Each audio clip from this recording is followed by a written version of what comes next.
살려야 된다, 살려야 된다, 살려야 된다, 살려야 된다. 이것이 제가 올해 하나님께 우리 호산나 교회 공동체 비전을 달라고 기도할 때 하나님께서 계속해서 깨닫게 하신 것이었습니다. 살려야 된다. 다만 우리만 살아서는 안 되고 주변을 살려야 된다는 것이었습니다.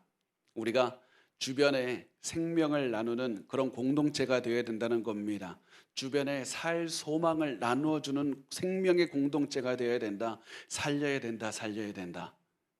그래서 우리가 계속해서 살려야 된다. 이 우리가 한 해를 살리는 그런 한 해가 되고 소망을 나누어주는 한 해가 되어야 되는데, 그렇다면 이제 중요한 것이 무엇이냐면 소망을 나누기 위해서, 생명의 소망을 나누기 위해서 우리 어떻게 해야 됩니까?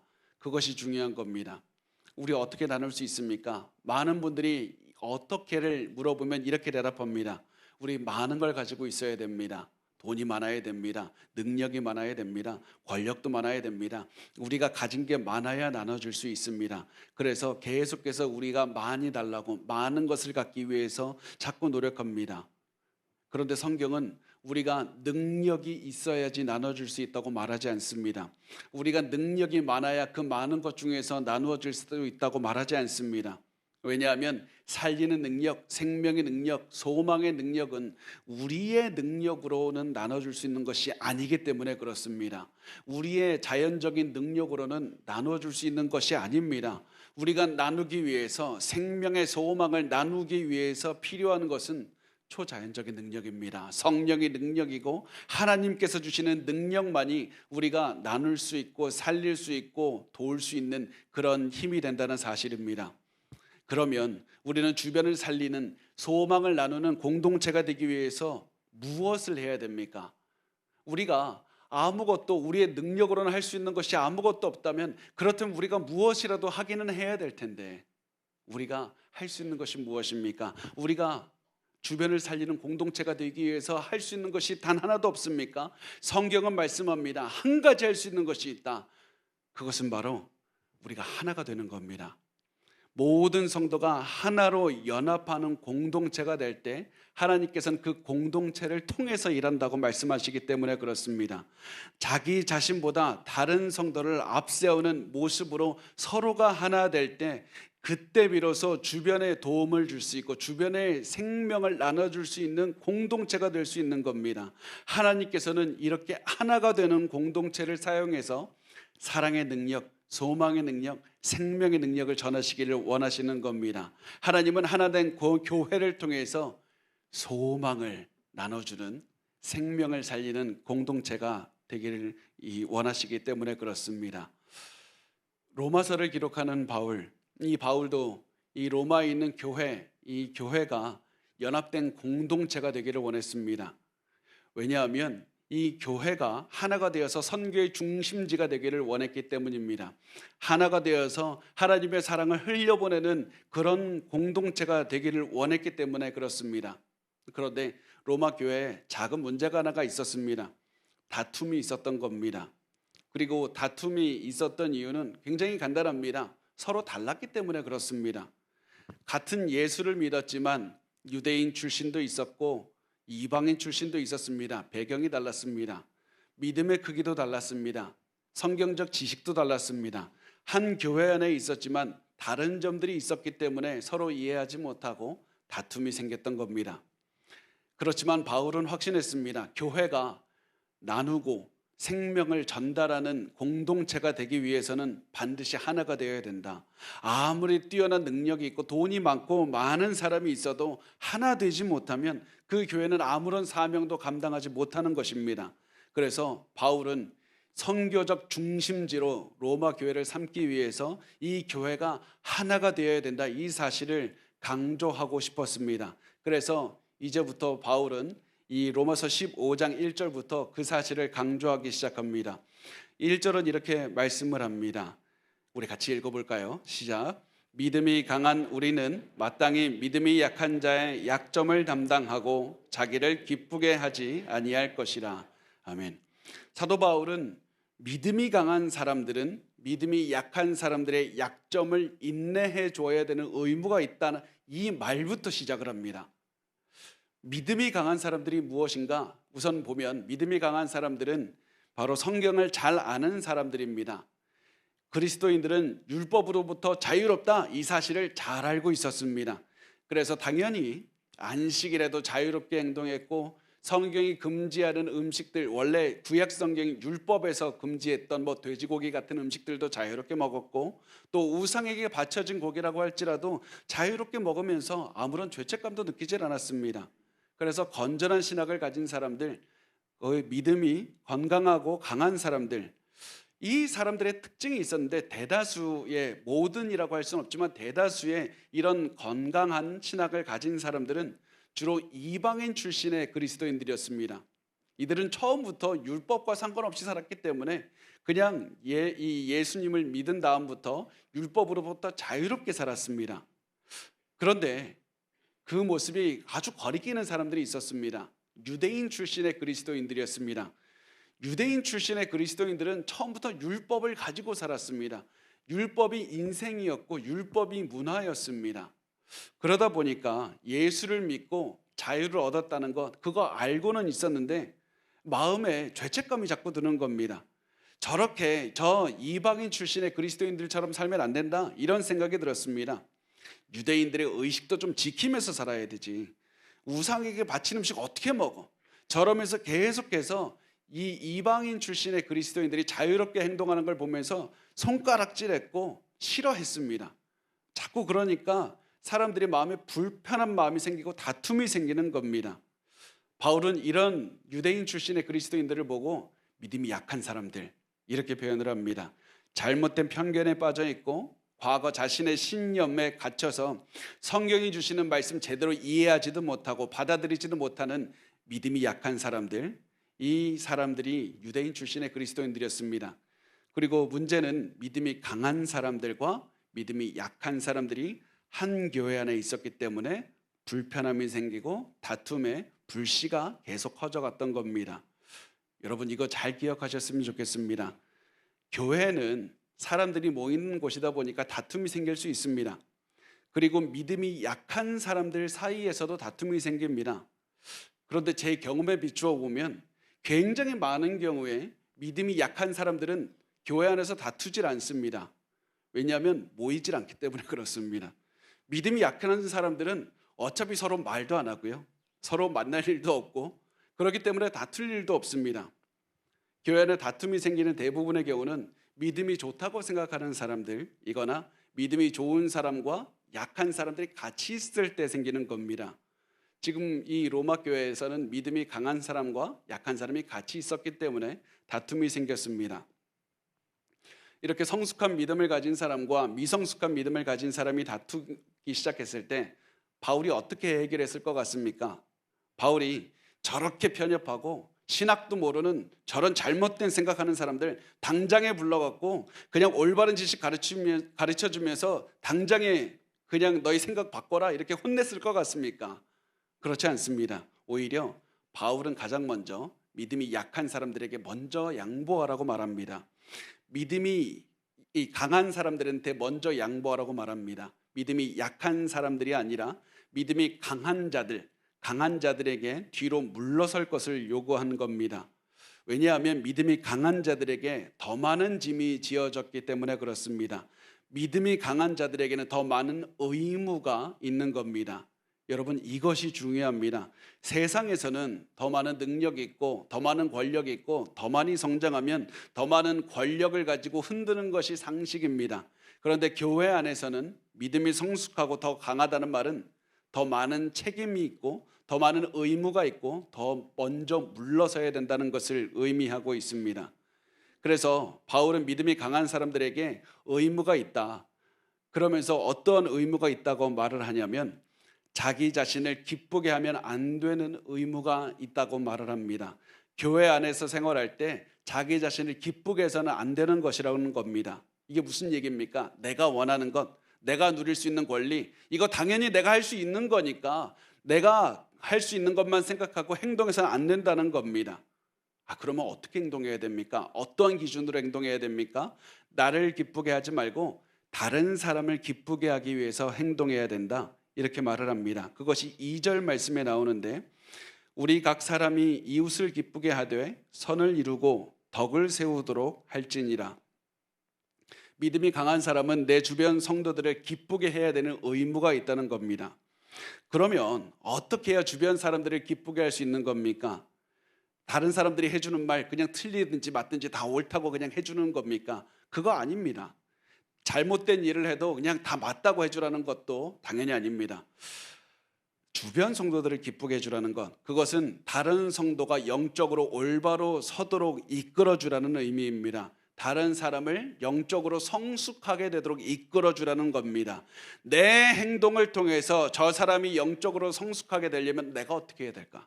이 질문하면서 살라는 겁니다. 내가 저 사람의 영적인 성장을 도우려면 나 지금 어떻게 해야 되는가? 이 질문을 하면서 매일매일 살아가라는 겁니다. 이것이 믿음이 약한 성도들을 기쁘게 만드는 겁니다. 내가 어떤 행동을 할 수 있는, 자유롭게 할 수 있는 권리가 있지만 그럼에도 불구하고 다른 성도들을 위해서 그 권리 포기하고 다른 성도들을 위해서 기꺼이 행동해 주는 겁니다. 이것이 이웃을 기쁘게 하는 것이고 믿음이 있는 사람들에게 주어진 의무가 됩니다. 그래서 이웃을 기쁘게 하는 것은 절대 내가 소극적으로 저 사람이 싫어할 만한 행동하지 않고 가만히 있는 것을 의미하지 않습니다. 이웃을 기쁘게 하는 것은 적극적으로 내가 할 수 있는 최선의 것들을 하면서 믿음이 약한 사람들을 도와주기 위해서 노력하는 것입니다. 그리고 이런 모습을 1절에서 이렇게 묘사하고 있습니다. 로마서 15장 1절을 다시 한번 보면 이렇게 써 있습니다. 믿음이 약한 자의 약점을 담당하고, 믿음이 약한 자의 약점을 담당하다, 여기서 약점을 담당하다에서 담당하다는 말이 이 헬라어를 보면 이 어떤 의미냐면 짐을 직접 들고 목적지까지 옮겨주는 그런 이미지가 있습니다. 믿음이 약한 사람이 들고 가는 그 짐, 내가 직접 들고 가주는 겁니다. 믿음이 약한 사람이 더 성숙하는 길로 더 걸어가도록 그 사람의 짐을 지고 내가 함께 걸어가 주는 겁니다. 그렇게 해서 계속해서 걸어가면서 그 사람의 성숙을 이끌어 주는 것이 바로 약점을 담당하는 겁니다.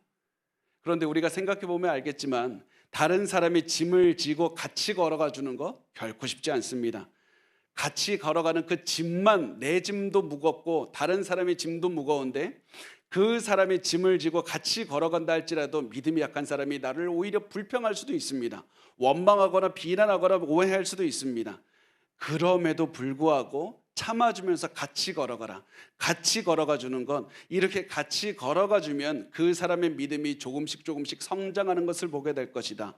그렇게 믿음의 성장을 이끌어 주는 것이 믿음이 강한 사람들에게 주어진 의무라는 겁니다. 그리고 이것이 교회가 하나 되기 위해서 핵심적인 겁니다. 교회가 세상의 소망을 전하려면 하나가 되어야 되고, 교회가 하나가 되려면 믿음이 강한 사람부터 낮아져서 섬김의 자리로 내려가서 약한 사람이 짐을 지고 같이 걸어가 주는 것이 가장 먼저 되어야 되는 겁니다. 그런데 문제가 언제 생기겠습니까? 믿음이 강한 사람이 자기 권리 주장할 때 생깁니다. 믿음이 강한 사람이 내가 하는 행동이 맞다고 주장하면서 성경적으로 내가 옳지 않습니까? 나한테도 당신과 똑같은 권리가 있는데 내가 왜 희생해야 됩니까? 이렇게 말할 때 문제가 생깁니다. 내가 왜 당신한테 이런 얘기를 들어야 돼? 내가 왜 당신한테 이런 대우를 받아야 돼? 이런 말을 들을 때, 그런 마음이 들 때 문제가 생기고 다툼이 생기게 됩니다. 내가 죄가 뭡니까? 신앙이 더 많다는 것, 내가 더 성숙하다는 것밖에 없는데 내가 왜 나만 양보해야 됩니까? 당신과 나도 똑같은 성도입니다. 왜 당신의 짐을 나만 지고 왜 나만 힘들어야 됩니까? 이 질문은 어떤 목사님도 했던 질문이라고 저도 들었습니다. 그 목사님도 이렇게 질문을 했다고 합니다. 나도 똑같은 사람인데 왜 우리 성도들은 나를 이렇게 함부로 대할까? 너무 억울하고 너무 화가 나서 기회만 생기면 내가 가만히 두지 않겠다, 이런 생각을 했다고 합니다. 참고로 제 얘기는 아닙니다. 그래서 이 목사님께서 어느 날은 벼르고 있다가 선배 목사님을 만날 일이 있어서 그 목사님께 자신의 상황, 너무 힘들고 답답해서 자신의 상황을 얘기를 했다고 합니다. 그 말을 들은 선배 목사님은 후배 목사님을 말리면서 절대로 성도들이 하는 대로 똑같이 행동해서는 안 돼 라고 말하면서 이렇게 얘기를 했다고 합니다. 왜냐하면 목사는 권투로 치면 헤비급이고 평신도는 라이트급이거든. 목사는 프로 선수고 평신도는 아마추어 선수거든. 그러면서 이렇게 말했다고 합니다. 성도가 목사를 때리면 아프고 말지만 목사가 성도를 때리면 기절해서 죽을지도 몰라. 목사와 평신도의 싸움은 처음부터 대등한 싸움이 아니다. 그 사실을 꼭 잘 알라고 조언했다는 얘기를 들은 적이 있습니다. 여러분, 이것은 단순히 그 얘기에서만 적용되는 것이 아니라 우리의 삶에도 적용돼야 되는 겁니다. 아무리 평신도 똑같은 성도 사이라 할지라도 믿음이 강한 사람의 힘이 훨씬 센 겁니다. 그래서 믿음이 약한 사람이 믿음이 강한 사람을 말로써 행동으로써 때리면 믿음이 강한 사람은 조금 아프고 맙니다. 그런데 믿음이 강한 순장님, 장로님, 권사님이 때리면 그 맞은 성도는 쓰러져서 기절합니다. 처음부터 동등한 싸움이 되질 않는 겁니다. 그래서 믿음이 더 큰 분들이 참아주셔야만 하는 것이고, 믿음의 약한 분들의 짐을 들어주면서 함께 영적 성숙을 향해서 걸어가 주셔야만 되는 겁니다. 인내해 주셔야만 됩니다. 포기하지 말아 주셔야만 되는 겁니다. 끝까지 걸어가 주셔야만 되는 겁니다. 그렇게 끝까지 같이 걸어가면 믿음의 약한 분들의 신앙도 같이 성숙하게 될 것이기 때문에 그렇습니다. 절대로 포기하지 말고 끝까지 같이 걸어가 주시기 바랍니다. 절대로 포기하시면서는 안 됩니다. 절대로 포기하는 것은 우리에게 맡겨준 권리가 아닙니다. 절대로 포기해서는 안 됩니다. 제가 몇 년 전에 개척하기 전에 몇 년 전에 개인적으로 굉장히 힘든 일이 있었습니다.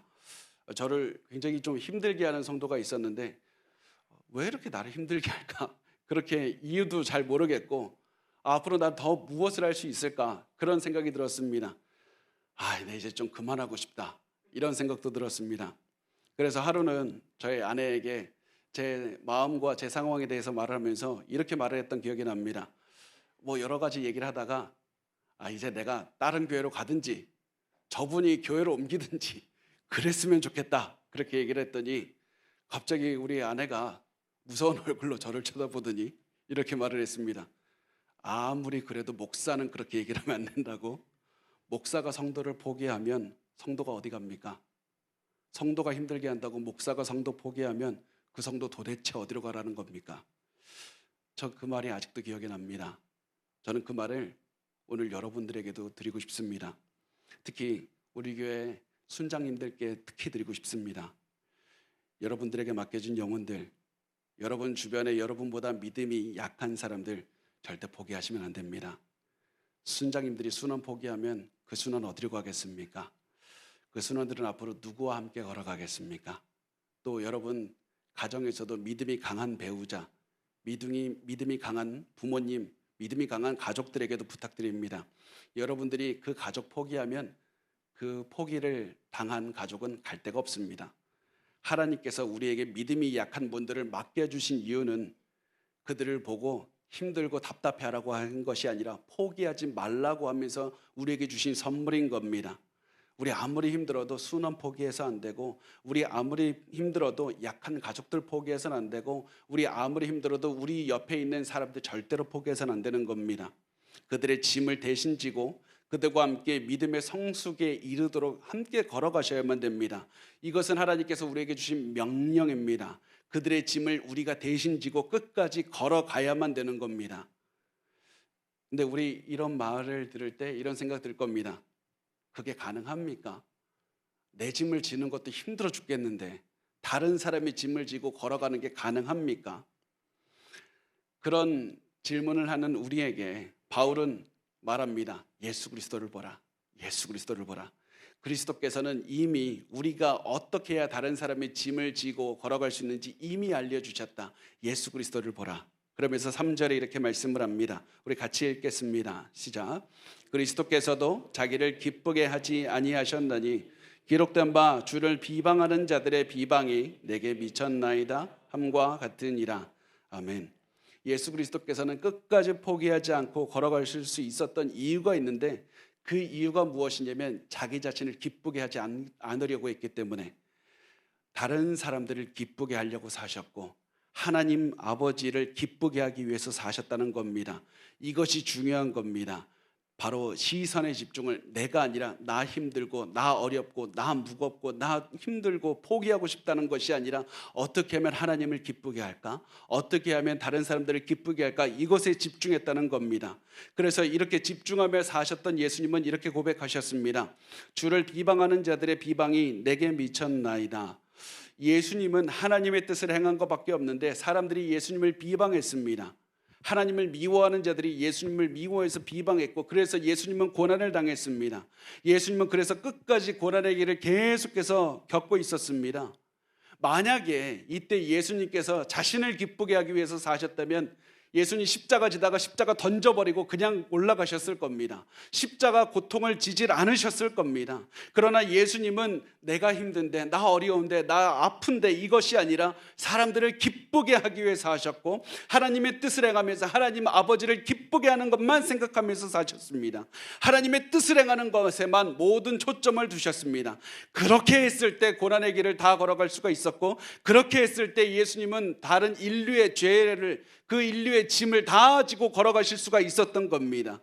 그래서 우리도 예수님처럼 온전히 걸어가기 위해서는 자기 자신을 기쁘게 하기 위해서 살면 안 된다는 겁니다. 예수님처럼 다른 사람들을 기쁘게 하기 위해서 하나님 아버지의 뜻을 행하는 데 집중해야 된다는 겁니다.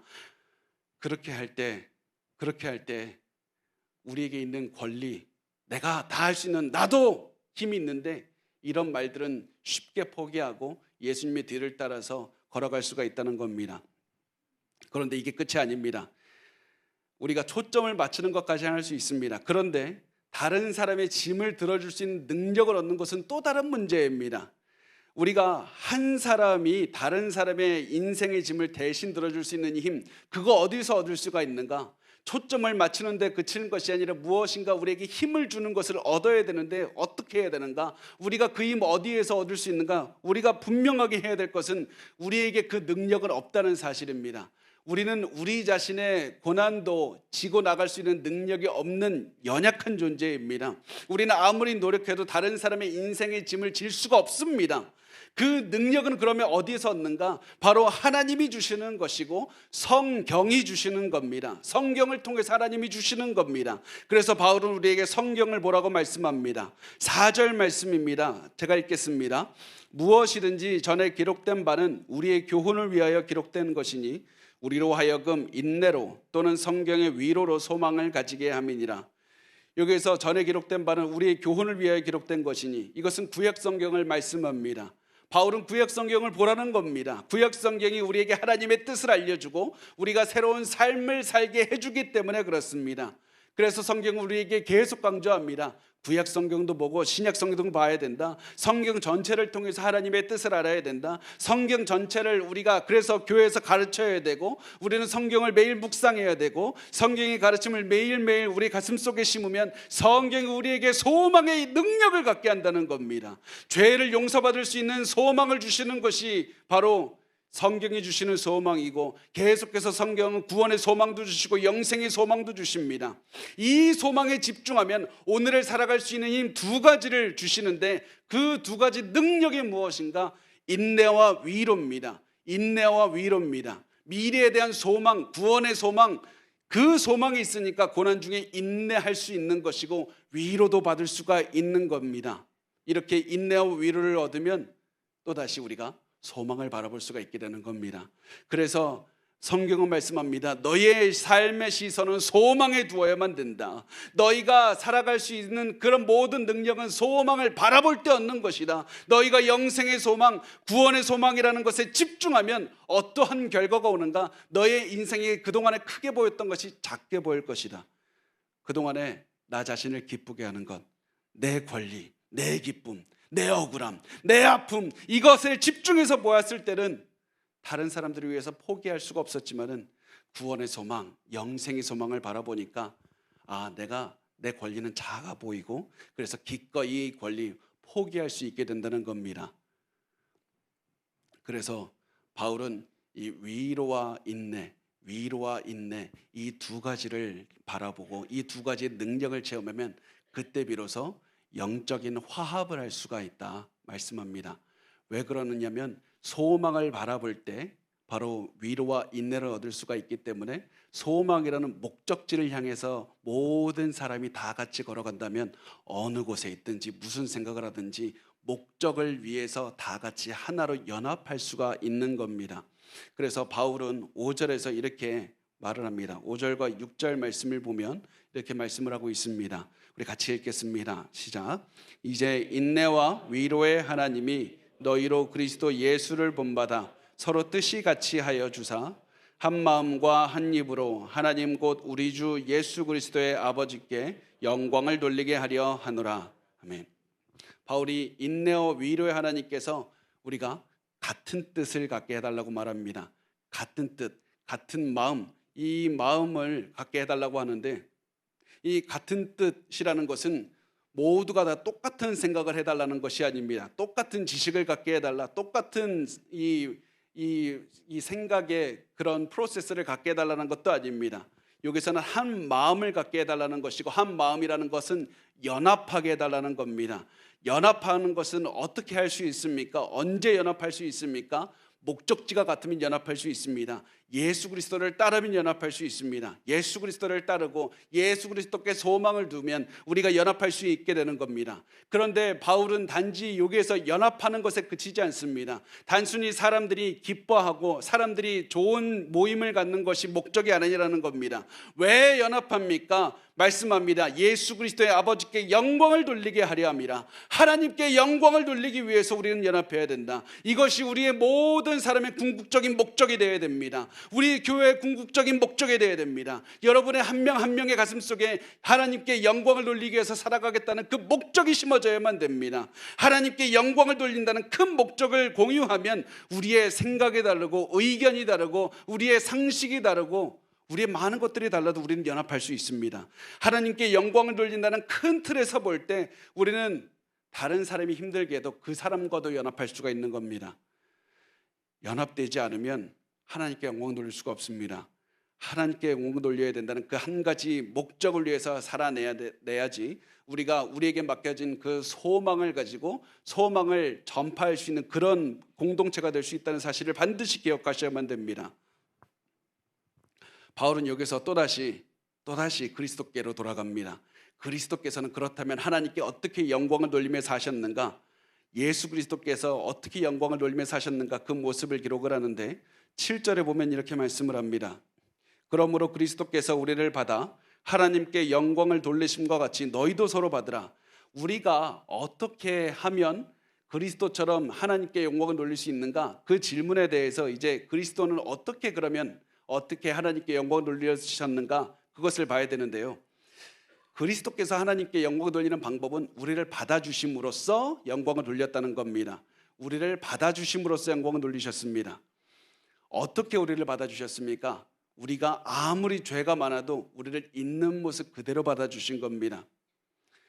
예수님은 단 한 번도 너가 먼저 깨끗해지고 먼저 너가 거룩해진 다음에 나를 찾아오라, 그럼 내가 너희를 받아주겠다 하신 적이 없습니다. 죄가 있는 그 모습 그대로 오라. 너의 모든 죄가 있고 더러운 모습 그대로 오라. 그러면 내가 너를 받아주리라. 그런데 예수님이 받아주시는 것은 거기서 그치지 않습니다. 죄가 있는 가장 더럽고 가장 악랄하고 가장 음란하고 가장 추악한 모습으로 오지만 예수님과 동행하면서 내가 예수처럼 변하게 됩니다. 예수처럼 예수의 성품을 갖게 됩니다. 하나님을 닮아가게 됩니다. 이렇게 할 때 하나님께서 영광을 받아주시겠다는 겁니다. 그리스도는 우리는 그렇게 받아주시는 겁니다. 그리스도께서는 그래서 우리를 욕심을 있는 그대로 받아주셨고 우리의 편집과 아집 있는 모습을 받아주셨고 우리의 고집스러운 모습을 받아주셨습니다. 그리고 이것을 통해서 영광 받으셨다는 것을 말하면서 바울은 우리에게도 말합니다. 너희도 예수처럼 다른 사람을 받아주어라. 너희도 예수님처럼 다른 사람들에게 얘기해야 된다. 있는 모습 그대로 나에게 오시오. 있는 모습 그대로 나에게 오시오. 나와 함께 예수 그리스도를 따라 걸읍시다. 나와 함께 소망을 향해 걸어갑시다. 나도 완벽하지 않습니다. 나도 약해서 당신의 가슴을 아프게 할 때도 있을 겁니다. 그렇지만 내가 한 가지 약속할 수 있는 게 있습니다. 예수께서 나를 포기하지 않았듯이 나도 당신 포기하지 않겠습니다. 나와 함께 계속해서 예수를 향해 걸어갑시다. 이렇게 하면 하나님께서 너를 통해서 영광 받아 주실 것이다. 하나님께서 너희 공동체를 통해서 소망을 흘려보내게 하실 것이다. 이렇게 바울은 믿음이 강한 자들에게 말을 하고 그리고 이 믿음에 강한 자들은 대부분이 이방인 출신의 그리스도인들이었습니다. 이 다음에 바울은 유대인 출신의 그리스도인들에게로 말을 합니다. 앞에서 바울이 믿음이 약한 자라고 했던 그 유대인 출신의 그리스도인들, 이들에게 너희 이방인 출신의 그리스도인들 받아줘야 된다, 이렇게 말을 하는 걸로 넘어가는 겁니다. 너희 유대인 출신의 그리스도인들은 다른 사람들 용납하고 기뻐해 줘야 된다. 그러면서 그러면 왜 기뻐해 줘야 되는가? 이것이 하나님의 뜻이기 때문이다. 굉장히 명료합니다. 이방인들과 연합해서 하나님께 찬양을 올리는 것은 구약시대에서부터 계속해서 지속되었던 하나님의 뜻이었고, 그것을 너희가 실패했기 때문에 예수 그리스도께서 오셔서 너희와 이 예수 그리스도를 통해서 하나가 되게 하셨고 찬양하게 하셨다. 그러므로 너희는 하나님께 이방인들과 함께 찬양해야 된다. 그 말씀을 합니다. 그 말씀이 이제 8절에서 나옵니다. 8절은 이렇게 말씀을 합니다. 우리 같이 읽겠습니다. 시작. 내가 말하노니 그리스도께서 하나님의 진실하심을 위하여 할례의 추종자가 되셨으니 이는 조상들에게 주신 약속들을 견고하게 하시고. 아멘. 바울이 그리스도께서 할례의 추종자가 되셨다고 말씀하는데 이 말이 좀 이해하기 어렵죠. 그래서 제가 쉬운 성경을 찾아봤더니 이렇게 번역을 합니다. 그리스도께서는 할례 받은 사람들의 종이 되셨습니다. 이 유대인들의 종이 되셨다는 말씀이시죠. 다시 말해서 예수 그리스도께서는 이 땅에 오셔서 초림 때, 예수 그리스도께서는 초림 때 유대인들을 섬기시면서 유대인들에게 복음의 씨앗을 주신 겁니다. 예수님께서 이렇게 복음의 씨앗을 주신 다음에 그것을 무엇을 하기를 원하셨습니까? 바로 이 사도들, 이 유대인들을 통해서 이방인들에게도 복음이 전달되게 하신 겁니다. 예수님은 유대인들을 섬겨주셔서 복음의 씨앗을 이방인들에게 전달하셨고, 그리고 온 세계에 퍼뜨리게 하셨습니다. 그것이 하나님의 뜻이고, 이것은 구약시대에서부터 쭉 이어져 나오는 것이다. 그것을 증명하기 위해서 바울은 이제부터 구약의 4개의 성경 구절을 인용하면서 말을 합니다. 구약시대에서부터 하나님께서는 이방인들의 구원 계획이 있었고, 이 이방인들과 유대인들이 함께 한 몸으로 예배드리는 것이 하나님의 뜻이었다라는 것을 이제 말을 하는 겁니다. 그것이 그리스도께서 바로 이 땅에 오신 그 이유다. 하나님께서 이 땅에 오셔서 그 구세주를 통해서 유대인과 이방인이 한 몸 연합해서 하나님을 찬양하게 하셨다. 이것이 처음부터 하나님의 뜻이었다라는 것을 말씀을 하는데 9절부터 이렇게 말씀을 하고 있습니다. 이방인들도 그 긍휼하심으로 말미암아 하나님께 영광을 돌리게 하려 하심이라. 기록된 바 그러므로 내가 열방 중에서 주께 감사하고 주의 이름을 찬송하리로다 함과 같으니라. 여기서 바울이 이방인들이 하나님의 긍휼로 인하여 기뻐한다고 말씀합니다. 긍휼, 그러니까 내가 자격이 없지만은 하나님께서 자비로 나를 불쌍하게 여기서 구원시켜 주셨다는 겁니다. 이방인들을 왜 불쌍하게 여기서 구원시켜 주십니까? 그 목적은 하나님께 영광 돌리게 하려 함이라. 유대인과 연합해서 하나님을 찬양하는 데 있는 겁니다. 이제부터 이제 구약성경 4개 구절을 인용하는데 첫 번째 인용 구절은 시편 18편 49절입니다. 그리고 이 시는 다윗이 썼습니다. 다윗은 이 시에서 열방 중에서 주께 감사하고 찬양한다고 말합니다. 열방 중에, 이방인들 중에서 주께 감사하고 찬양합니다. 유대인들이 이방인들과 함께 하나님을 찬양하고 감사하는 모습을 그리고 있습니다. 그 다음에 10절 말씀을 보면 이렇게 써 있습니다. 10절 말씀 보면 또 이르되 열방들아 주의 백성과 함께 즐거워하라 하였으며, 이게 신명기 32장 43절을 인용한 말씀인데 신명기는 누가 썼냐면 모세가 썼습니다. 이스라엘 최초의 그 민족적 지도자인 모세가 이방인들을 초청하면서 함께 하나님을 찬양하는 모습을 그린 겁니다. 그래서 모세와 다윗 시대를 거쳐서 계속해서 말씀을 합니다. 또 11절에 말씀합니다. 또 모든 열방들아 주를 찬양하며 모든 백성들아 그를 찬송하라 하였으며, 그 다음 바울이 시편 117편 1절을 인용하면서 이방인들에게 하나님을 찬양하라고 명령합니다. 이제는 이방인들만 이제 섞여서 하는 것도 아니고 이방인들에게만 하나님을 찬양하라고 얘기를 합니다. 그리고선 12절은 이렇게 말씀을 합니다. 또 이사야가 이르되 이새의 뿌리 곧 열방을 다스리기 위하여 일어나시는 이가 있으리니 열방이 그에게 소망을 두리라 하였느니라. 마지막으로 이사야서 11장 10절 말씀을 인용해서 말을 하는데, 이새는 우리가 잘 알다시피 다윗의 아버지입니다. 그래서 이 말씀은 다윗의 자손 중에서 메시아가 탄생할 것이다 예언하는 겁니다. 그리고 중요한 것은 메시아에게, 열방이 메시아에게 소망을 두리라. 온 이방 민족이 메시아에게 소망을 둘 것이라는 겁니다. 예수 그리스도께서 이방인의 소망이 되신다는 겁니다. 이렇게 해서 하나님께서 유대인 그리스도인들에게 하시는 말씀은, 하나님께서 원래 너희에게 왜 복을 주었는가? 너희를 통해서 모든 이방 민족이 하나님을 바라보고 하나님께 오기 위해서 너희를 선택하셔서 너희에게 하나님을 믿게 했는데 너희가 실패했지 않았느냐? 그래서 너희가 실패한 곳에 예수 그리스도께서 성공하셔서 이제는 예수 그리스도를 믿는 자마다 다 같이 하나님을 찬양할 수 있게 되었다. 이방인이나 유대인이나 예수 그리스도를 통하기만 하면 다 같이 하나님을 한 마음으로 연합해서 찬양할 수 있고 영광 돌릴 수가 있다는 겁니다. 이렇게 해서 구약 전체가 다 이방인들과 유대인들이 함께 하나님을 예배하기를 원하시는 하나님의 뜻이 드러났다는 것을 보여줍니다. 그런데 이게 끝이 아닙니다.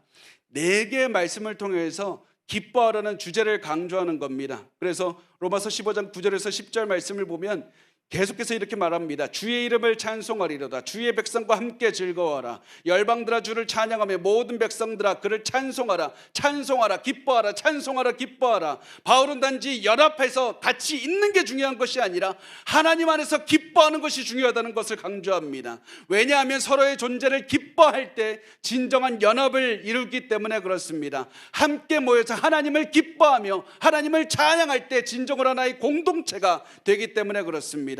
그래서 하나가 되기 위해서는 기뻐하는 태도를 가져야 되고 기뻐하며 예배를 드려야 된다는 겁니다. 이렇게 할 때 강한 자, 약한 자, 유대인, 이방인 모두가 다 기뻐하면서 서로를 견뎌줄 수 있고 사랑하며 연합할 수가 있는 겁니다. 단순히 내가 저 사람하고 안 싸워야지, 인내해야지 이럴 때가 아니라 서로를 바라보고 기뻐해주고 같이 기뻐하는 마음으로 하나님을 찬양할 때, 그때 비로소 우리는 진정한 공동체가 될 수 있고 우리의 소망을 흘려보낼 수가 있는 겁니다. 이렇게 하나님의 뜻대로 기뻐하는 공동체를 선포했더니 바울의 마음에 너무나도 기쁨이 넘쳐 흘렀습니다. 바울은 기쁨으로 압도되었습니다. 그래서 성도들에게 이렇게 갑자기 축도를 합니다. 13절 우리 같이 읽겠습니다. 여러분, 그리고 읽기 전에 여러분 힘드실 때마다 여러분에게 힘이 될 겁니다. 13절은 다 암송하셨으면 좋겠습니다. 우리 같이 읽겠습니다. 시작. 소망의 하나님이 모든 기쁨과 평강을 믿음 안에서 너에게 충만하게 하사 성령의 능력으로 소망이 넘치게 하시기를 원하노라. 아멘. 소망의 하나님, 소망의 하나님. 성경이 말하는 소망은 단순히 어떠한 일이 일어났으면 좋겠다, 그런 일이 안 일어날 수도 있지만 일어났으면 좋겠다라는 그런 바람이 아닙니다. 그리스도인들이 가지는 소망은 하나님의 약속에 근거한 확신입니다. 하나님은 항상 약속을 지키시기 때문에 우리에게는 그 확실한 미래가 기다리고 있다. 이것이 소망입니다. 그리고 그래서 하나님께서 소망의 하나님이 되시는 겁니다. 하나님은 우리에게 미래 영생의 소망을 주십니다. 하나됨의 소망을 주십니다. 우리를 통해서 우리의 가정이 변화될 수 있는 소망을 주시고 우리의 지역이 변화되는 소망을 주시는 겁니다. 우리는 이 소망이 있기 때문에 기쁨과 평강을 가지고 살 수가 있는 겁니다. 고난이 있어도 기쁨과 평강을 체험할 수 있습니다. 그리고 이 소망이 흘러넘쳐서 우리의 가정을 덮고 온 지역을 덮고 온 세상을 덮고 변화를 일으킨다는 사실을 믿고 확신한 것이 바울이 가지고 있었던 소망이었습니다. 구원의 소망, 연합의 소망, 이것들이 우리에게 차고 넘쳐서 우리 각 사람의 가슴 속에서 차고 넘칠 뿐만 아니라 우리 교회에서 넘쳐서 우리 주변 지역, 우리 가정, 온 세상으로 흘러가야 되는 겁니다. 여러분, 올 한 해 이 소망을 굳게 붙잡으셨으면 좋겠습니다. 우리 가정을 통해서 이 소망이 흘러들어가려면 우리 가정이 먼저 하나가 되어야 됩니다. 우리 교회를 통해서 이 지역으로 소망이 흘러가려면 우리 교회가 먼저 하나가 되어야 됩니다. 그렇게 하기 위해서 우리 서로 절대 포기하지 맙시다. 절대 포기하지 말고 서로의 짐을 계속해서 져주셔야만 됩니다. 그렇게 할 때 우리를 통해서 소망이 여러분 각자의 한 명 한 명의 마음을 채울 것이고 우리 교회를 채울 것이고 우리 온 지역을 가득 채워서 온 세상으로 이 소망 퍼져나갈 겁니다. 우리 그렇게 소망이 넘쳐 흐르게 하는 2024년 되었으면 좋겠습니다.